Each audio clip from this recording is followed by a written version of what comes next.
Le 15 octobre 1325, dans les ruelles sombres de Bologne, une poignée de soldats modénais s'apprête à commettre l'un des vols les plus célèbres de l'histoire. Leur cible? Un simple seau en bois attaché à la corde d'un puits public. Cette nuit-là, personne n'imagine qu'un objet si banal va déclencher une guerre qui coûtera la vie à plus de 2000 hommes et marquera l'histoire italienne d'une tragédie aussi sanglante qu'absurde. L'Italie de 1325 n'est pas le pays unifié que nous connaissons aujourd'hui. C'est un patchwork de cités-États rivales, chacune défendant jalousement son territoire, son honneur et ses intérêts commerciaux. Dans ce chaos politique permanent, les moindres provocations peuvent dégénérer en conflits armés. Mais jamais encore un sceau n'avait suffi à mobiliser des dizaines de milliers d'hommes. Pour comprendre cette folie, il faut remonter aux racines d'une haine ancestrale qui oppose deux visions de l'Italie. D'un côté, Bologne la guelfe, fidèle au pape et à son autorité spirituelle et temporelle. De l'autre, Modène la gibeline, qui reconnaît la suprématie du Saint-Empire romain germanique. Cette division politique, héritée des luttes d'investiture du siècle précédent, transforme chaque différend territorial en guerre de religion.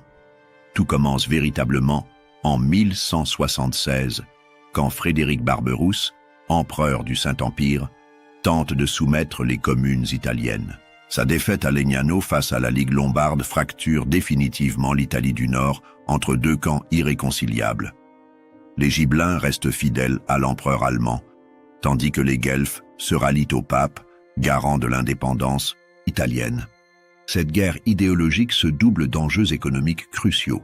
Bologne, forte de ses 50 000 habitants et de sa prestigieuse université, aspire à contrôler les routes commerciales qui traversent l'Émilie-Romagne.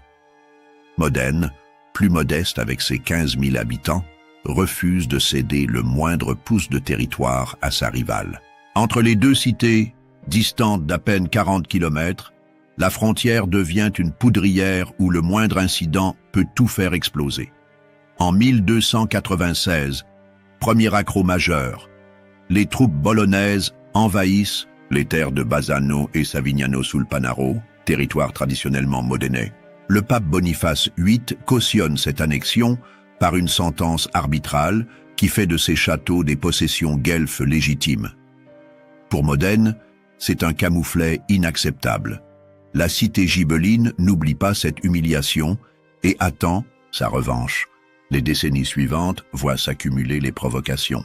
Raids nocturnes, pillage de récoltes, enlèvement de marchands, chaque été apporte son lot d'escarmouches sanglantes. Les chroniqueurs de l'époque dénombrent plus de 100 incidents armés entre 1296 et 1325. Chaque fois, les diplomates tentent de rétablir la paix, mais les blessures s'infectent et la rancœur grandit. La situation se complique encore avec les querelles dynastiques. À Modène, la mort d'Obizzo, II d'Este, en 1293, déclenche une guerre de succession acharnée entre ses fils. Azzo VIII d'Este l'emporte finalement, mais sa légitimité reste contestée par une partie de la noblesse locale. Pour renforcer son prestige et unifier la cité derrière lui, le nouveau seigneur de Modène a besoin d'un ennemi extérieur. Bologne fait parfaitement l'affaire. Du côté bolonais, la pression démographique pousse également vers l'expansionnisme. L'université attire des milliers d'étudiants de toute l'Europe, la population urbaine explose et les terres agricoles environnantes ne suffisent plus à nourrir la cité. Les dirigeants guelfes regardent avec envie les riches campagnes modénaises, parfaites pour installer de nouvelles exploitations.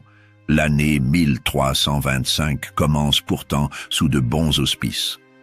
Les deux cités viennent de signer un traité commercial qui régule le passage des marchands sur leurs territoires respectifs. Les optimistes parlent déjà d'une paix durable.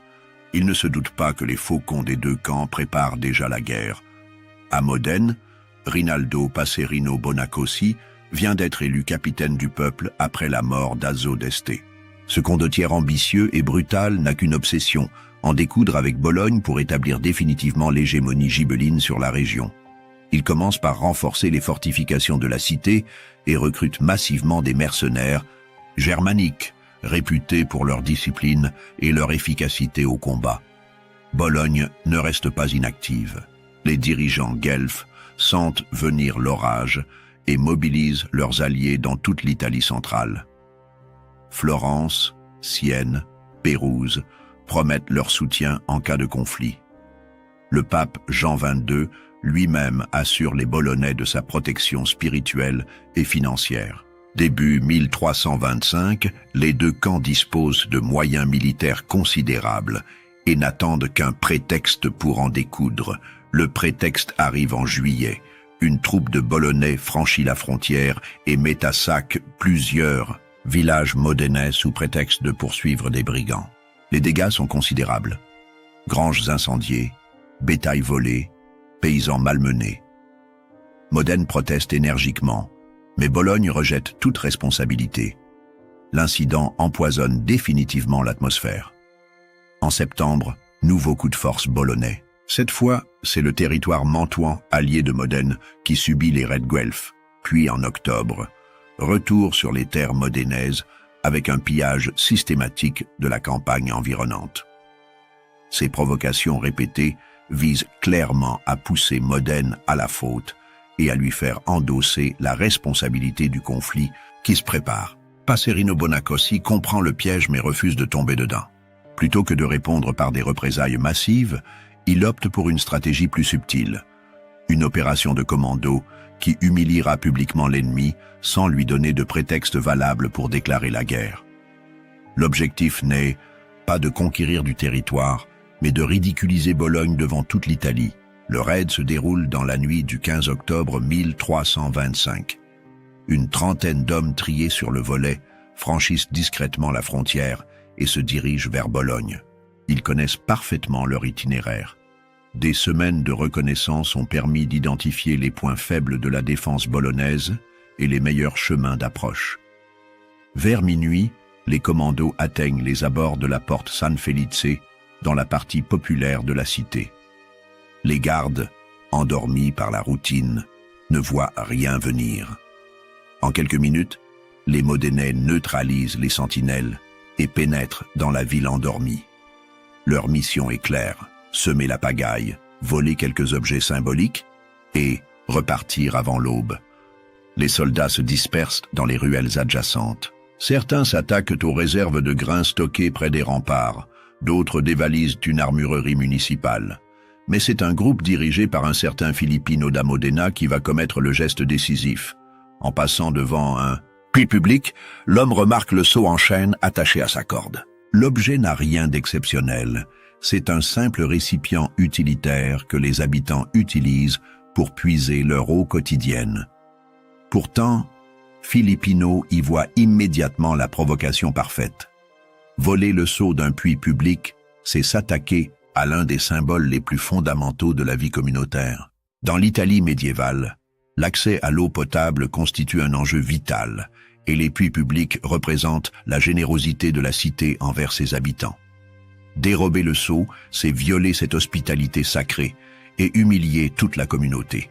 D'un geste rapide, le soldat tranche la corde et s'empare du récipient. Ses compagnons comprennent immédiatement la portée symbolique du geste. Ce seau vaut mieux que tout l'or de Bologne. C'est un trophée qui va marquer les mémoires et alimenter les chansons de geste pendant des siècles. L'opération se déroule sans encombre. Avant que l'alarme ne soit donnée, les commandos modénais ont déjà franchi les remparts et regagnent leur territoire. Au petit matin, ils brandissent fièrement leur butin devant les portes de Modène. Le sceau est accueilli comme une relique par la population en liesse. Passerino Bonacossi ordonne qu'on le suspende au campanile de la cathédrale, la fameuse tour Ghirlandina, pour que tout le monde puisse l'admirer. À Bologne, la découverte du vol provoque un tollé général. Dès l'aube, une foule en colère se masse autour du puits profané. Les femmes pleurent, les hommes jurent vengeance. Pour les Bolonais, cette provocation dépasse tout ce qu'ils ont pu endurer jusqu'alors. Voler leur sceau, c'est les traiter comme des vaincus, comme des lâches incapables de défendre leurs biens les plus simples. Les dirigeants de la cité comprennent qu'ils ne peuvent pas laisser passer un tel affront. Dès le lendemain, des émissaires sont dépêchés vers Modène avec un ultimatum, rendre le sceau volé dans les 8 jours ou subir les conséquences. La demande s'accompagne d'une liste d'exigences, excuses publiques, indemnités pour les dommages causés lors du raid, engagement de ne plus franchir la frontière bolognaise. La réponse de Passerino Bonacossi ne se fait pas attendre. Non seulement il refuse de rendre le sceau, mais il fait savoir aux émissaires que Modène le conservera comme trophée de guerre légitime. Pire encore, il fait suspendre une pancarte ironique sous le récipient. Propriété du courage modénais, volé à la lâcheté bolognaise. L'insulte est publique et définitive. Cette réponse met le feu aux poudres. Les dirigeants bolonais n'ont plus le choix. Céder maintenant reviendrait à avouer leur faiblesse devant tous leurs alliés et ennemis. Leur crédibilité politique et militaire est en jeu. Le 1er novembre 1325, le Conseil de la Cité vote solennellement la déclaration de guerre contre Modène. Le sceau volé vient d'allumer l'un des conflits les plus sanglants du Moyen-Âge italien. La nouvelle de cette déclaration de guerre se répand comme une traînée de poudre dans toute l'Italie. Dans les tavernes et sur les places de marché, on ne parle plus que de cette guerre du sceau. Les uns trouvent la cause dérisoire, les autres y voient l'illustration parfaite de l'orgueil italien. Mais personne ne peut ignorer l'ampleur des forces qui vont s'affronter. Bologne ne plaisante pas. Dès la déclaration de guerre votée, la cité lance la plus importante mobilisation de son histoire. Les cloches sonnent le tocsin jour et nuit pour rappeler aux citoyens leurs devoirs militaires. Tous les hommes valides de 16 à 60 ans doivent rejoindre les rangs de l'armée communale. Les riches financent l'équipement des pauvres. Les artisans abandonnent leurs ateliers pour forger des armes. L'effort de guerre dépasse largement les frontières de la cité. Les alliés guelfes répondent massivement à l'appel bolonais. Florence envoie 3000 hommes d'élite, Sienne fournit 2000 cavaliers, Pérouse dépêche ses meilleurs arbalétriers. Le pape Jean XXII ouvre ses coffres et finance le recrutement de mercenaires dans toute l'Europe. En quelques semaines, Bologne dispose de la plus formidable armée jamais assemblée en Italie du Nord. Les chiffres donnent le vertige. 30 000 fantassins et 2500 cavaliers convergent vers les plaines émiliennes.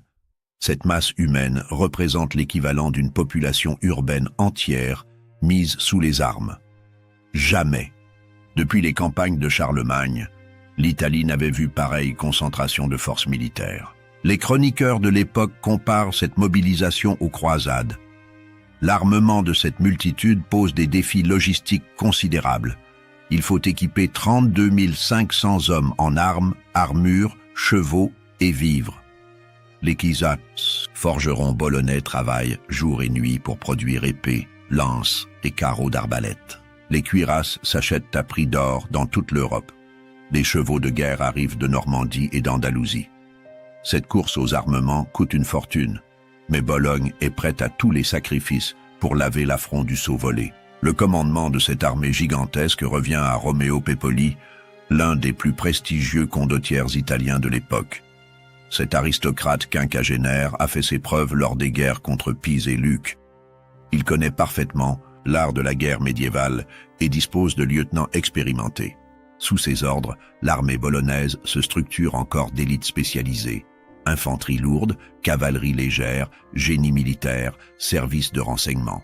Face à ce déploiement de force, Modène semble condamné d'avance. La cité, Ghibelline ne peut aligner que 7000 hommes au total, 5000 fantassins et 2800 cavaliers. L'infériorité numérique est écrasante, 4 contre 1. Dans toute l'Europe, les paris sont pris. Modène va subir l'une des plus terribles défaites de l'histoire militaire. Pourtant, Passerino Bonacossi refuse de capituler. Le chef modénais mise sur plusieurs atouts que ses ennemis sous-estiment. D'abord, la qualité de ses troupes.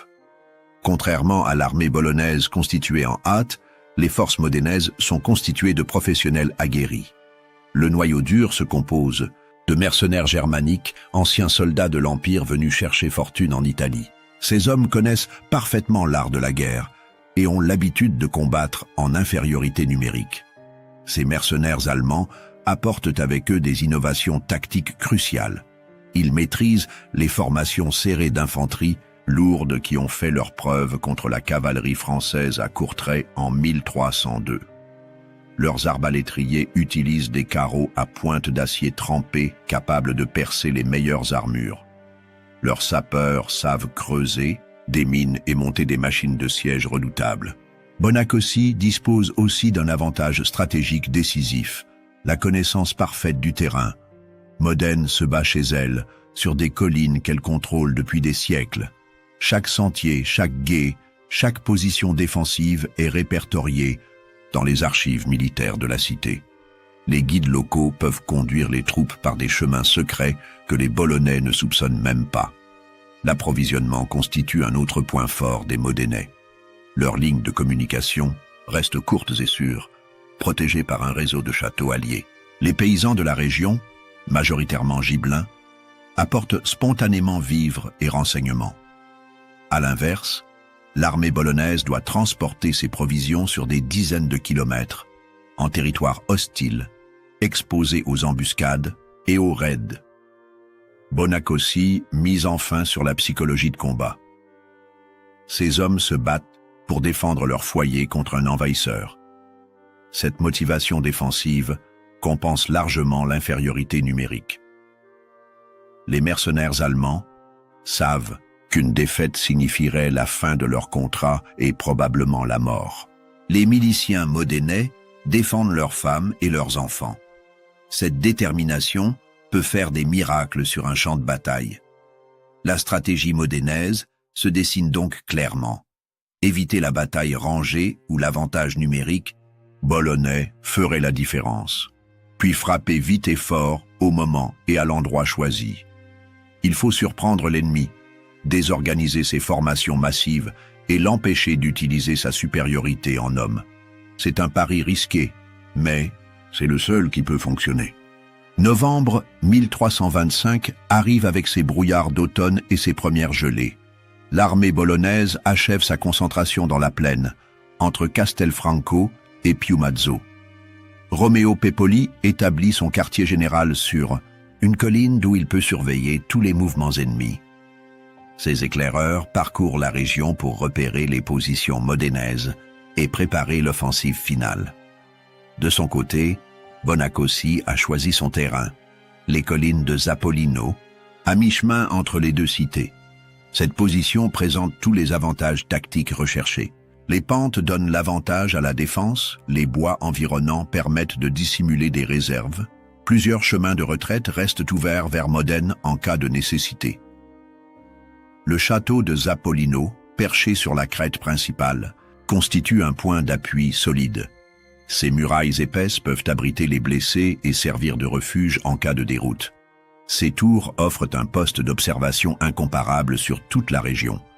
Bonacossi y installe son état-major et fait renforcer les défenses par ses sapeurs. L'attente dure plusieurs jours. Les deux armées se font face sans oser engager le combat. Chaque camp envoie des patrouilles pour sonder les dispositifs adverses. Les escarmouches se multiplient entre avant-postes, sans résultat décisif. Cette guerre des nerfs favorise plutôt Modène. Chaque jour qui passe affaiblit la logistique bolognaise et coûte une fortune aux assiégeants. Romeo Pepoli comprend qu'il ne peut pas attendre indéfiniment.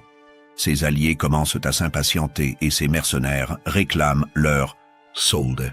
L'hiver approche et combattre par mauvais temps désavantagerait encore plus ses troupes nombreuses mais mal équipées. Il faut en finir rapidement d'un coup de force décisif qui brisera définitivement la résistance modénaise. Le 14 novembre au soir, Pepoli convoque ses lieutenants pour arrêter le plan d'attaque. L'offensive générale est fixée au lendemain, 15 novembre 1325. L'armée bolognaise attaquera en 3 colonnes convergentes pour empêcher toute retraite ennemie. La cavalerie lourde enfoncera le centre modénais tandis que l'infanterie déborde les flancs. En théorie, la victoire ne fait aucun doute. L'aube du 15 novembre 1325 se lève dans un froid glacial. Un brouillard épais recouvre la plaine et limite la visibilité à quelques dizaines de mètres. Ces conditions météorologiques gênent plutôt les Bolonais, qui doivent coordonner les mouvements d'une armée massive sur un terrain qu'ils connaissent mal. Vers 9 heures, le brouillard commence à se dissiper et révèle l'ampleur du déploiement bolonais. Les bannières guelfes flottent sur plusieurs kilomètres de front. Les armures rutilent sous le soleil timide de novembre. Les chevaux piaffent d'impatience. Cette démonstration de force impressionne même les vétérans modénais retranchés sur leurs collines. Romeo Pepoli donne le signal d'attaque vers 10 heures. L'infanterie bolognaise s'ébranle en ordre serré, précédée par un rideau d'arbalétriers. Le plan prévoit d'occuper d'abord les pentes inférieures de Zappolino, puis de monter progressivement vers le château en repoussant les défenseurs. La cavalerie interviendra au moment opportun pour exploiter la percée. Mais Bonacossi n'a pas l'intention de subir passivement cet assaut méthodique. Dès que les colonnes bolonaises s'engagent dans les pentes, il lance ses mercenaires germaniques dans une contre-attaque furieuse. Ces professionnels du combat frappent exactement là où l'ennemi ne les attend pas, sur le flanc droit de l'armée d'invasion, au niveau du village d'Oliveto. L'effet de surprise est total. Les miliciens bolonais du flanc droit, des paysans mal équipés et peu entraînés, ne résistent pas au choc de ces guerriers d'élite. En quelques minutes, toute l'aile droite de l'armée de Pepoli s'effondre. La panique gagne les unités voisines qui voient leurs camarades fuir en désordre vers la plaine. Bonacossi exploite immédiatement ce succès initial. Il lance sa cavalerie légère, menée par Gangalando Bertucci di Guiglia, dans une charge de flanc dévastatrice. Ces cavaliers modénais, parfaitement coordonnés, enfoncent comme un coin la ligne bolognaise déjà ébranlée. Les formations guelfes se disloquent. Sous l'impact, Romeo Pepoli tente désespérément de rétablir la situation. Il fait sonner la retraite à l'aile droite effondrée et repositionne ses réserves pour colmater la brèche. Mais il est déjà trop tard. La confusion gagne toute son armée. Les ordres ne passent plus, les unités se mélangent, la cohésion tactique vole en éclats. La bataille bascule définitivement vers 15h30. Azon Visconti, qui commande l'avant-garde modénaise, lance l'assaut final contre le centre bolonais démoralisé. Ces hommes déferlent des collines comme un torrent et submergeant les dernières résistances. C'est la débandade générale. 30 000 Bolonais fuient devant 7 000 Modénais. Ce qui suit relève plus du massacre que de la bataille rangée. L'armée bolognaise, privée de commandement et de cohésion, se désintègre complètement. Chacun ne pense plus qu'à sauver sa peau et les chemins de retraite se transforment en pièges mortels. Les cavaliers modénais poursuivent impitoyablement les fuyards et font un carnage dans leurs rangs. Les pertes bolonaises atteignent des proportions terrifiantes.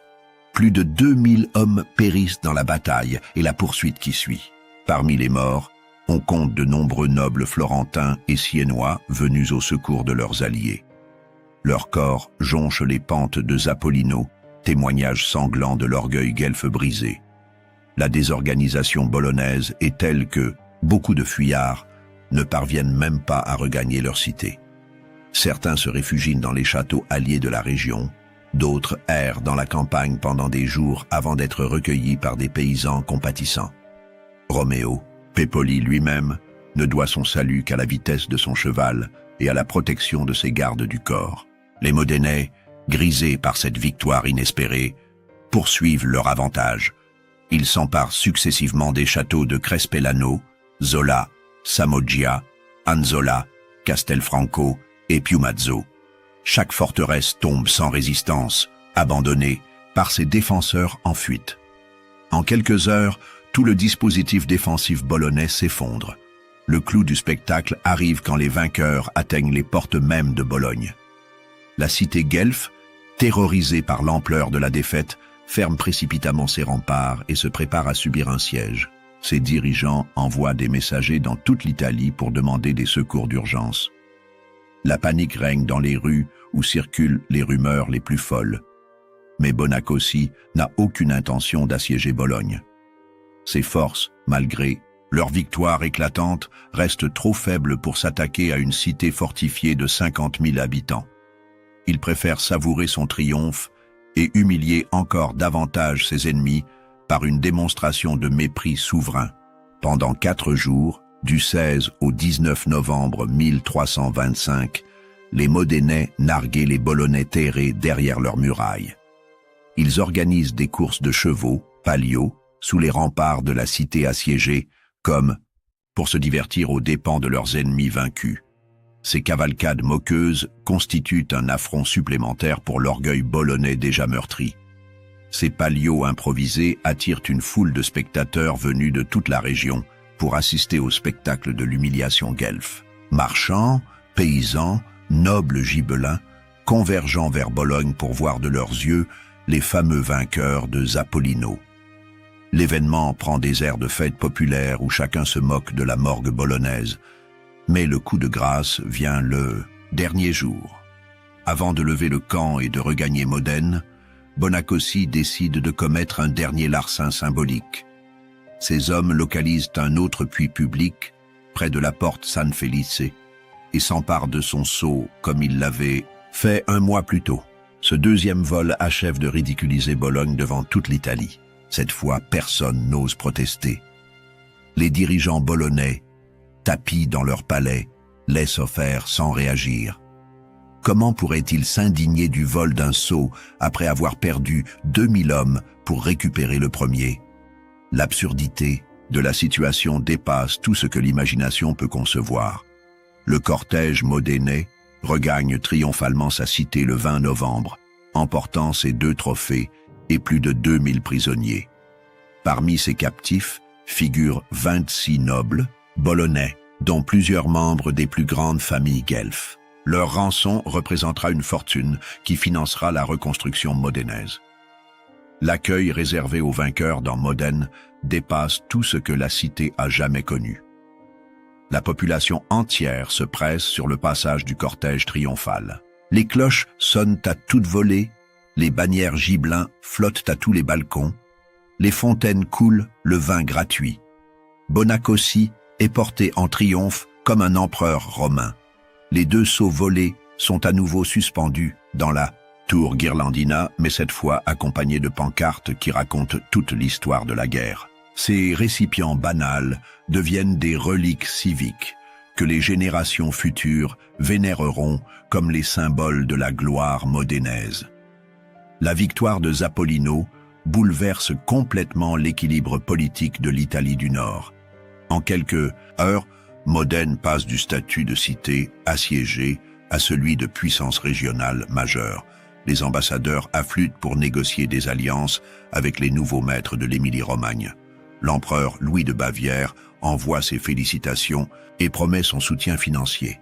À l'inverse, Bologne traverse la crise la plus grave de son histoire. La défaite militaire se double d'une catastrophe économique. Les frais de guerre ont vidé les caisses municipales, le commerce s'effondre, les alliés réclament le remboursement de leurs avances. Pire encore, la crédibilité politique de Byzantin, la cité s'évapore. Comment prendre au sérieux une puissance qui mobilise 32 000 hommes pour récupérer un sceau et finit par en perdre 2? Les répercussions diplomatiques se font sentir dans toute l'Europe. À Paris, le roi Philippe VI ricane en apprenant la nouvelle. À Londres, Édouard III refuse de recevoir les ambassadeurs bolonais venus demander son aide. À Avignon, le pape Jean XXII entre dans une colère noire. Ses protégés guelfes viennent de subir l'une des défaites les plus humiliantes de l'histoire chrétienne. Cette humiliation papale pousse paradoxalement vers la réconciliation. Dès décembre 1325, des négociations secrètes s'ouvrent entre les 2 cités par l'intermédiaire de médiateurs ecclésiastiques. Le Vatican, soucieux de préserver ce qui reste du prestige guelfe, fait pression sur Bologne pour qu'elle accepte des conditions de paix honorables. De son côté, Bonacossi comprend qu'il ne peut pas pousser trop loin son avantage. Modène reste une petite cité face à la coalition guelfe qui se reconstitue déjà. Florence et Sienne préparent une nouvelle intervention, cette fois avec des moyens décuplés. L'empereur Louis de Bavière promet son soutien, mais ses troupes ne peuvent pas arriver avant le printemps 1326.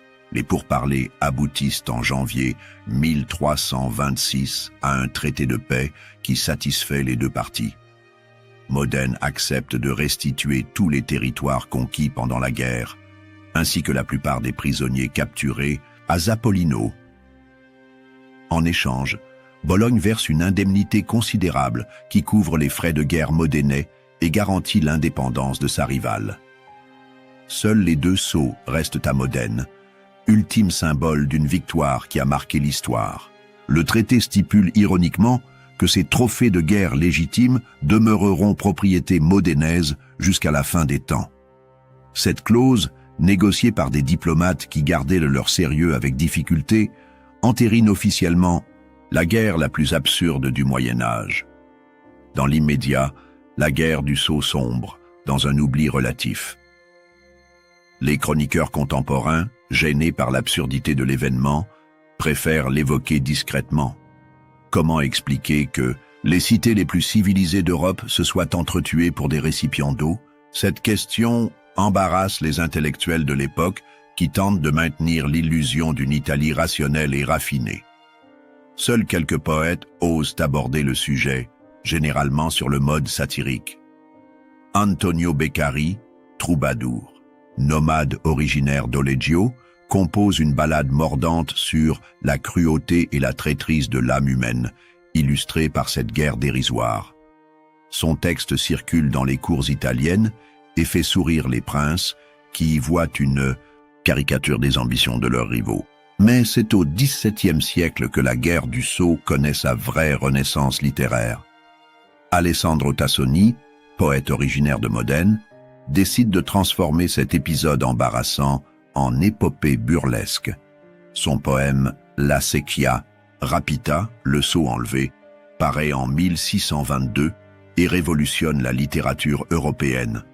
Tassoni invente un genre nouveau, l'épopée héroïque-comique qui transpose les codes de l'Iliade dans un univers délibérément trivial.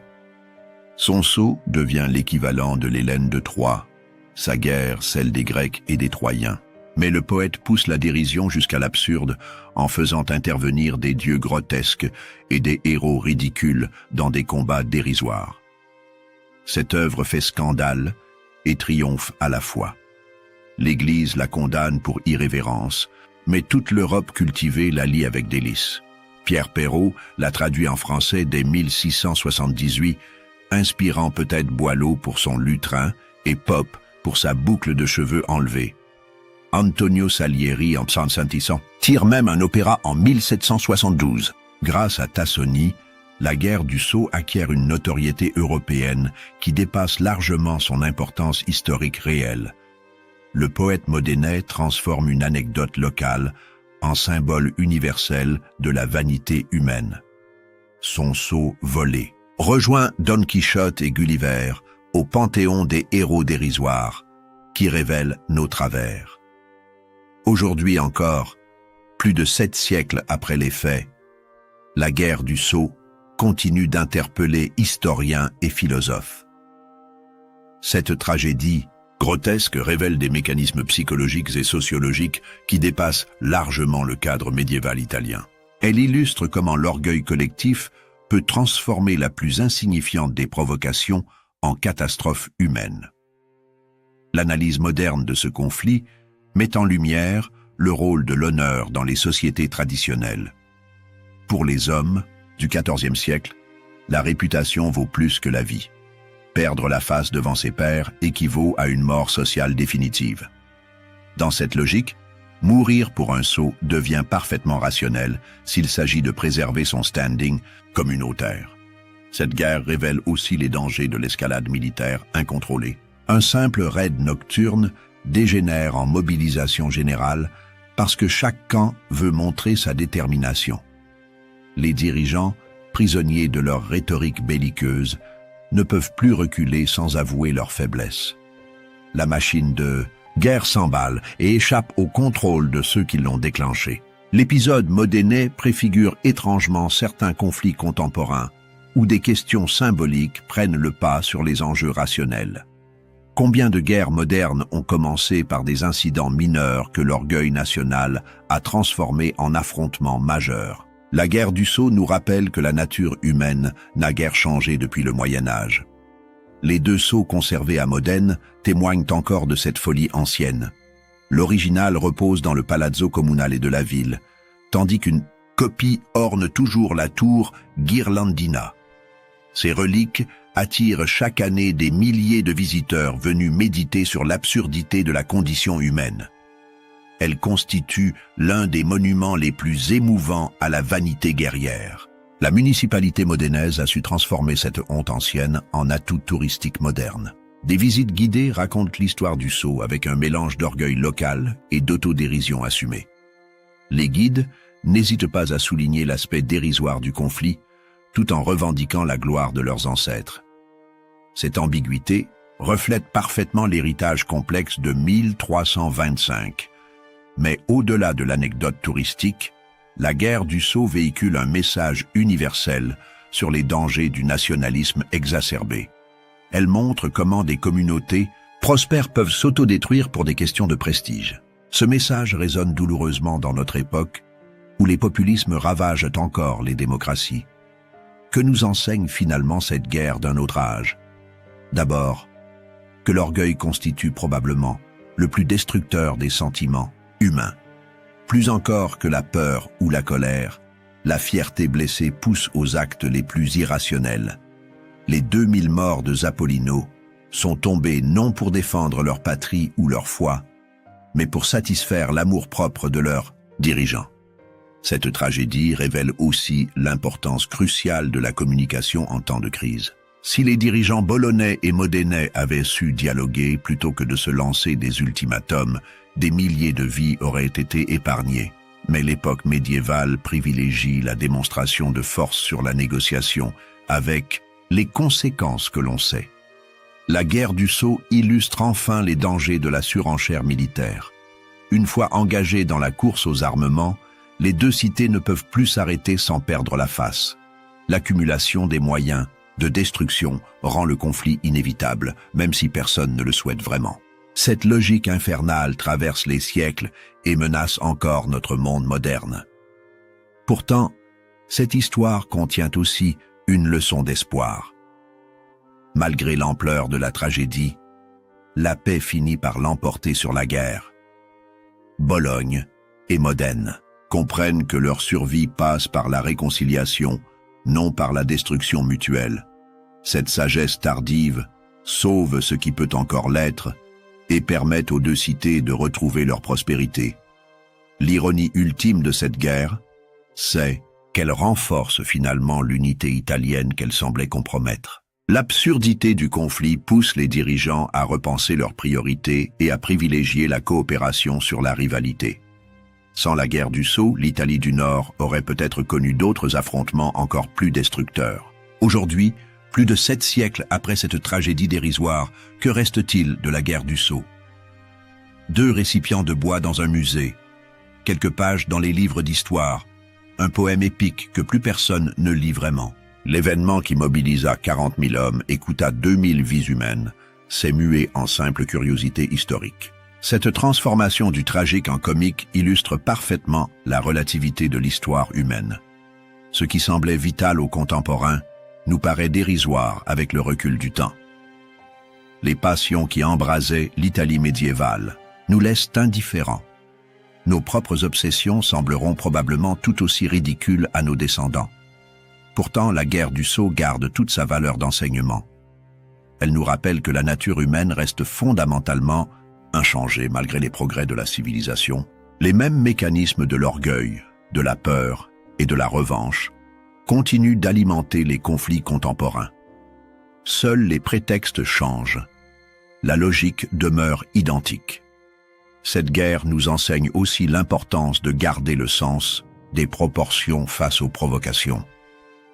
Entre l'humiliation passagère et la guerre totale, il existe toujours des solutions intermédiaires que l'orgueil nous empêche souvent de voir. La diplomatie, l'humour, le temps qui passe peuvent désamorcer les crises les plus graves si on leur en laisse l'occasion.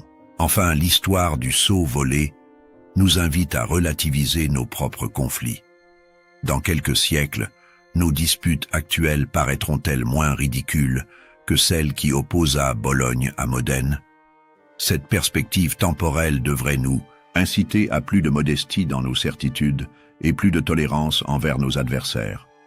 Le sceau de Modène trône donc toujours dans sa vitrine, témoignage muet d'une époque où l'on mourait pour l'honneur plutôt que pour l'argent.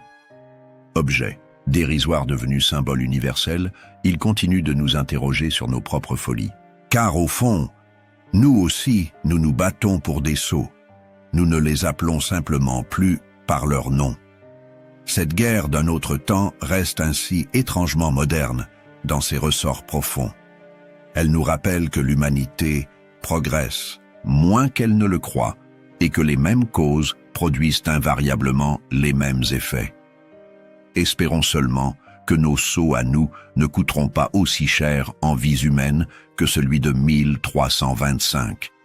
Mais peut-être, est-ce trop demander à une espèce qui n'a visiblement pas fini d'apprendre la sagesse? En attendant cette hypothétique maturité collective, le sceau modénais continuera de nous narguer du fond de sa vitrine, ironique memento mori d'une guerre qui n'aurait jamais dû avoir lieu.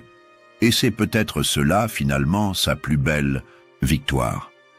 Nous faire réfléchir 7 siècles plus tard sur l'absurdité de nos propres combats.